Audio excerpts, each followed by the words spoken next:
नमस्कार, मैं शिखा श्रीवास्तव और आप देख रहे हैं के भारत न्यूज। आइए नजर डालते हैं उत्तर प्रदेश स्पेशल बुलेटिन की ओर। प्रतापगढ़ और बनारस रूट पर दौड़ी पहली अनारक्षित ट्रेन। देखिए प्रतापगढ़ से हमारे संवाददाता विशाल रावत की एक खास रिपोर्ट। बनारस और प्रतापगढ़ के बीच डेली चलने वाली अनारक्षित ट्रेन का संचालन 24 फरवरी से शुरू हो गया है। टिकट की बिक्री के लिए जनरल टिकट काउंटर भी खुल गए हैं, जिन पर टिकट वितरण का कार्य शुरू हो गया है। खास बात यह है कि कोरोना काल के बाद प्रतापगढ़ से चलने वाली यह पहली अनारक्षित ट्रेन है। इसमें आरक्षण कराने की जरूरत नहीं है। यह ट्रेन सभी छोटे और बड़े स्टेशनों पर रुकेगी। CMI OP राव ने बताया कि VP एक्सप्रेस ट्रेन की टिकट बिक्री जनरल काउंटर से होगी। इसके लिए 2 काउंटर खोले गए हैं। संभल में छात्राओं ने SDM कार्यालय तक निकाला जुलूस। देखिए संभल से हमारे संवाददाता सतीश सिंह की एक खास रिपोर्ट। संभल सदर में इंटर कॉलेज की छात्राओं ने SDM कार्यालय तक जुलूस निकाला है। बताया जा रहा है कि पवित्र रमजान माह में बोर्ड परीक्षाओं को हटाने की मांग को लेकर इन छात्राओं ने रैली निकालकर सरकार से परीक्षा तिथि बदलने की मांग उठाई है।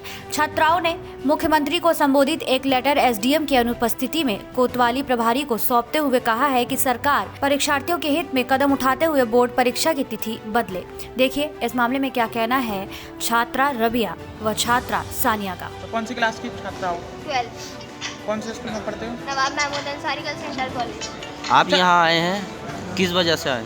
हमारी परीक्षा की तिथि बदली जाए क्योंकि रमज़ान 14 अप्रैल से है और हमें दिक्कत होगी, परेशानी होगी पेपर देने में, क्योंकि हमें अपनी पढ़ाई भी करनी होगी, स्टडी पे फोकस करना होगा हमें। और इतने रमज़ान होंगे, रोज़ा होएगा, फिर उसमें हमसे पढ़ा भी नहीं जाएगा, इतना ध्यान नहीं दिया जाएगा स्टडी पर। इस वजह से है कि हमारी परीक्षा 20 से की जाए, मार्च से 20। विद्यालय पे आए हैं, यहाँ प्रदर्शन कर रहे हैं, क्या मामला है पूरा? हमारे एग्ज़ाम रमज़ानों में रखे गए हैं, इस वजह से हम यहाँ पर आए हैं। और रमज़ानों में बहुत प्रॉब्लम होती है।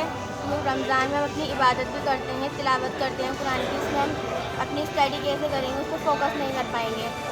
और से हमारी सहरी भी अगर खाली अगर गलती से आग भी लग गई तो हम उठ भी नहीं पाएंगे और हमारे पेपर छूट गया तो इस वजह से। और हमारा इस बार तो वैसे भी हमारा केवल एक ही पेपर है इंटर का, 2 साल से एक ही चल रहा है केवल, तो इसमें भी हमें दूसरा मौका भी नहीं मिल पाएगा।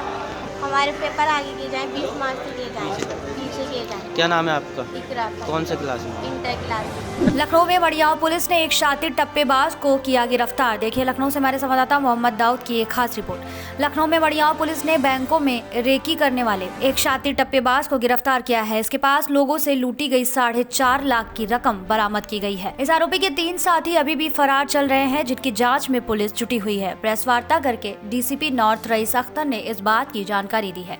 देखिए इस मामले में क्या कहना है DCP रईस अख्तर जी का।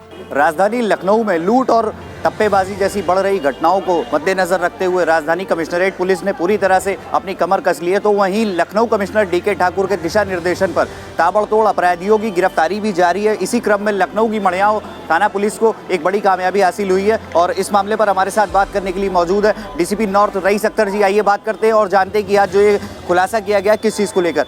सर आज जो ये खुलासा किया गया है कि गिरफ्तारी हुई है, सर किस चीज़ को लेकर, किस मामले पर हुई है? ये उत्तरी जोन के थाना मड़ियाव में थाने की टीम और क्राइम ब्रांच की टीम द्वारा एक शातिर टप्पेबाज को गिरफ्तार किया गया है, जो मूलतः रहने वाला बाराबंकी का है और अभी वो बनारस में बसा हुआ है।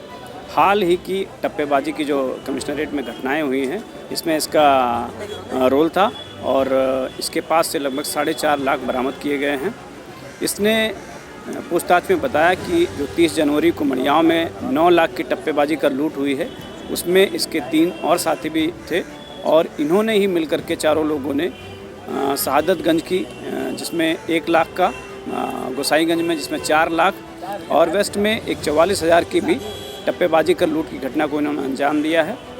इसमें इनके जो 3 अन्य साथी फरार चल रहे हैं, उनको हम लोग शीघ्र गिरफ्तार करने का प्रयास कर रहे हैं और इनके पास से जो 4.5 लाख बरामद हुए हैं और बाकी का पैसा और अभियुक्त लेकर गए हैं। हम लोग शीघ्र ही उसको बरामद करके इनके खिलाफ आगे की गैंगस्टर की कार्रवाई और संपत्ति के जब्तीकरण की कार्रवाई सुनिश्चित करेंगे। सर क्या राजधानी लखनऊ के अलावा बाहर स्टेट में भी ये इस तरह की घटनाओं को अंजाम दे रहे थे? जी हाँ, ये लोग कटिहार के रहने वाले हैं जो तीनों फरार हैं और वहाँ से ये लोग बाकी स्टेट्स में भी इस तरह के कृत्य करते रहे हैं, जिसमें मध्य प्रदेश, महाराष्ट्र, वेस्ट बंगाल और उत्तर प्रदेश इनके मुख्य टारगेट्स में से रहा है।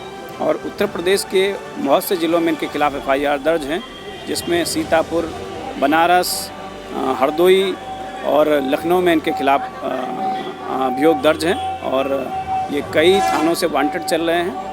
और ये इनका जो मोडस ऑपरेंडी है, ये बैंक में जा कर के रेकी करते हैं और जो ज़्यादा धनराशि बैंक से निकालता है उसको ये टारगेट करते हैं, उसको फॉलो करते हैं। और जब उस इंसान की पैसे पे पकड़ ढीली पड़ती है, चाहे वो कहीं पे किसी और दूसरे को कार्य करने के लिए वो गाड़ी छोड़ता है या जब पैसे को वो ट्रांसफ़र करता है, उसी समय ये पैसा छीन करके भागते हैं और फिर ये यहाँ से सीधा निकल जाते हैं दूसरे स्टेट्स में और इस तरह की कार्रवाई करते हैं।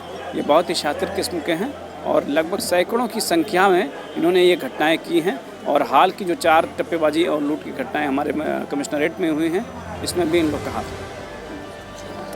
ये थे हमारे साथ DCP नॉर्थ रईस अख्तर जी, जिन्होंने हमसे बात की और बताया कि किस तरह से इस घटना का खुलासा किया और मड़ियाव पुलिस टीम को एक बड़ी कामयाबी हासिल हुई है। कैमरा पर्सन संदीप के साथ मोहम्मद दाऊद, के भारत, लखनऊ।